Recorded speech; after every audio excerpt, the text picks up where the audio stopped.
family like turns into a nutcase this time of year. Yeah, I mean, your grandmother is Laurie Strode. She was almost murdered. Wasn't it her brother who murdered all those babysitters? No, it was not her brother. That's something that people made up. Do you know that I pray every night that he would escape? What the hell did you do that for?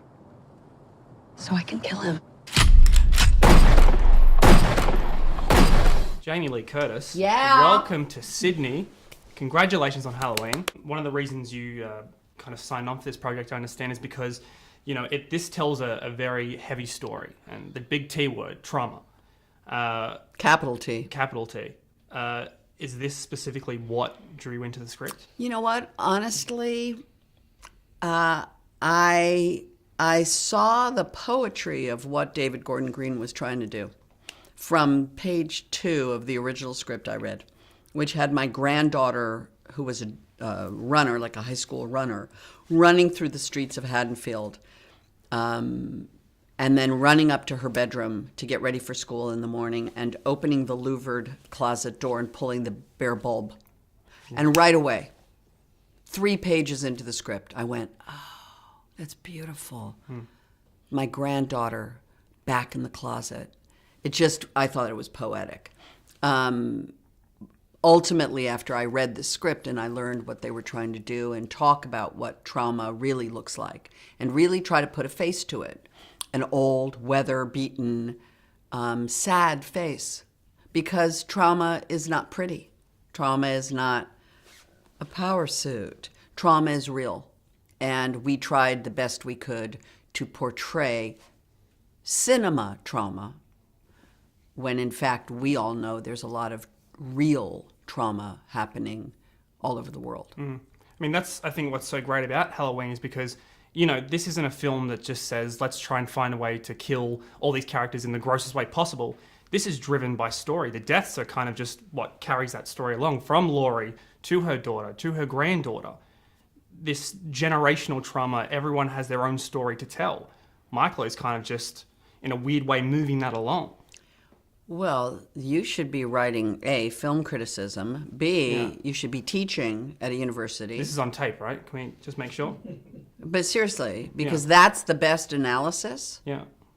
of this movie, and I've been doing the hustle all over the world. That is the single best analysis of what we were trying to do. So I think an applause. Thank you. Yes, everybody. we earned it. Yes. I think he earned the applause. I'm getting that on my video resume. You know what? He earned that applause. Thank you. This is not a like a mercy applause. It's not pity. Say what? I've had plenty of pity applause. This is not a pity Good, applause. thank you. This is that was well earned, well played. Yeah. The bus crashed. Mom, what bus crashed? Michael escaped.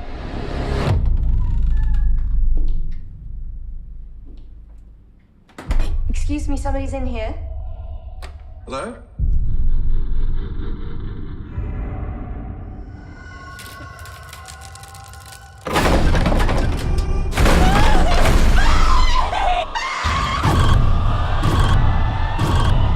The 40 years is a very long time. Yep. Thank you. And I'm good at maths. Thank you. Do you remember your first day on set back in 1978? Totally. And the first day on set in this film? Yep, absolutely. The first day on set in 1978, we did the scene of the girls walking down the street.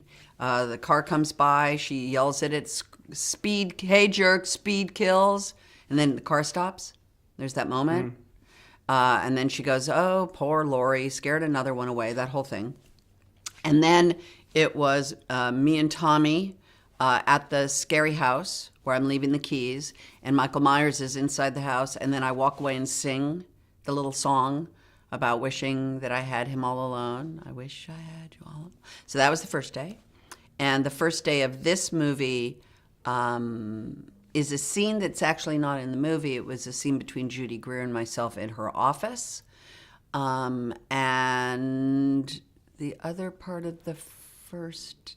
That was my part of the first day. It was just me and Judy. I just wanted to say, and I promise I'm not begging for applause here again. Well, you've already gotten it twice. I know, thank You're you. the only person on the whole Hustle tour that's gotten it twice. You've said, you know, that Halloween's what made you, was your first film.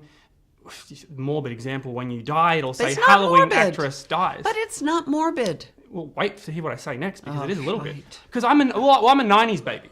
Okay. Right? So I grew up not on Halloween. I grew up on Trading Places and True Lies. Okay. And A Fish Called Wonder. Okay. And My Girl. Okay. That to me was Jamie Lee Curtis, or is Okay, something I like You're Already appreciate Gone that. is Jamie Lee Curtis. That I think your legacy. It's incredible how much it carries through. You know, we talk about you being the original scream queen. Right. To me, you were one of the comedy queens. Okay, well, I appreciate that. That's very sweet of you, and that's very flattering and complimentary. But the truth of the matter is that it is not morbid, because we're all going to die, that to have one movie associated mostly with you is an honor. There are actors who never get to make a movie ever in their lives, who want to be actors, who make a living doing other jobs and, you know, try to get jobs as actors. The fact that I've had jobs as actors since I was 19 years old, and that my first movie was this movie Halloween, and now 40 years later, I'm making another movie that's more successful than any of those earlier movies.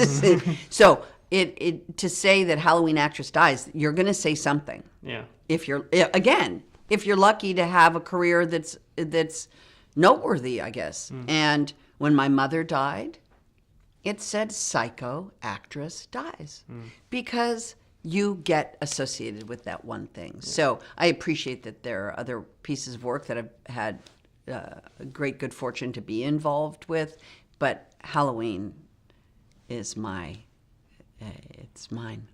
Well, Jamie, thank you so much for your Happy time. Halloween. Thank you. He's waited for this night. He's waited for me. I've waited for him. Get out of the room! Get inside!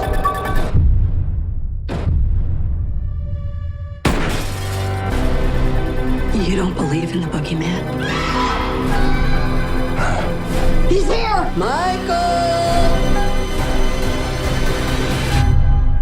You should. Can you close the closet door?